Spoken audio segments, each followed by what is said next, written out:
Harriet Tubman was born into a world shaped by chains and fear, yet inside her lived a storm of courage that no force on earth could silence. Her story begins in the fields of Maryland, where the sun rose each morning on a life that was never her own, and where every breath carried the weight of someone else's command. From her earliest memories, she understood what it meant to be denied freedom and dignity. She saw her parents struggling to protect their children from being taken away. She saw brothers and sisters separated. She saw the world around her, shaped by a cruelty that tried to convince her that she was less than human. But the truth growing within her was different. She knew she belonged to herself. She knew her soul was not built for captivity. Every day she carried that small, quiet truth, like a flame cupped in her hands, protecting it from the winds of fear and punishment. As Harriet grew older, the weight of bondage pressed harder. She witnessed acts of brutality that carved themselves into her memory. She saw a man run for his life, and she saw him fall under the strike that ended his escape. In that moment, something fierce awoke in her. A voice inside her whispered that she would never accept a life defined by someone else's ownership. She would choose freedom, even if the price was everything. Her journey toward escape began long before her feet touched the road north. It began in dreams, in whispers of other slaves, in stories of a land where a human being could walk without fear of being sold. She held these stories close. Sometimes she would stare into the night sky and imagine that each star marked a path leading her away from the life she was forced to endure. But imagining freedom and reaching it were two different worlds. The risk was unimaginable. To run meant facing dogs, men with guns, hunger, the cold of night, and the fear of being dragged back. Yet Harriet felt that fear was a smaller enemy than the life she lived in her heart. She knew that freedom was not just an idea. It was a calling. Finally, the day came when she made her choice. The world around her felt heavier that morning. The wind carried a strange sharpness as if urging her forward. She told no one. She only prayed, and then she ran.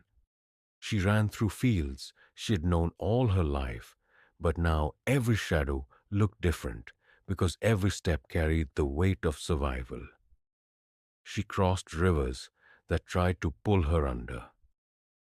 She hid in forests where every sound could reveal her location. Night after night, she pushed forward, trusting the guidance of people who believed in helping strangers reach freedom. With every step, her heart pounded with terror and hope. The line between life and death was thin, but her faith was thicker. After days that felt like lifetimes, she reached the north.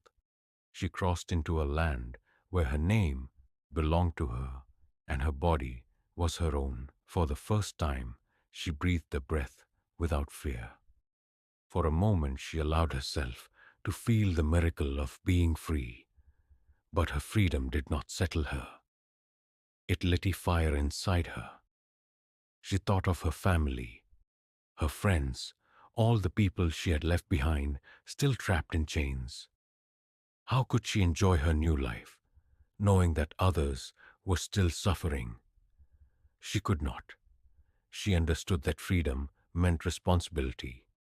She understood that her journey was only beginning. So she made a decision that few would dare to make. She would go back into the place that nearly killed her, back into the world she barely escaped.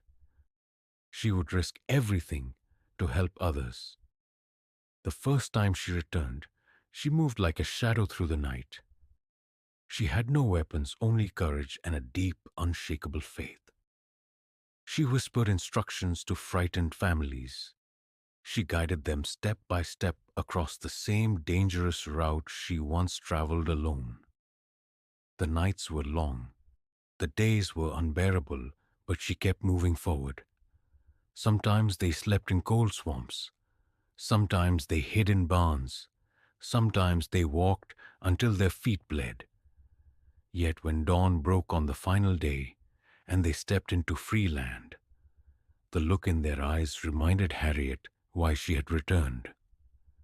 She could have stopped there.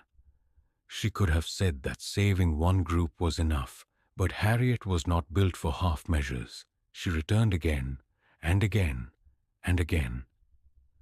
13 journeys in total, each time risking her life, each time carrying the fear of being caught, yet each time bringing more people to the world of freedom.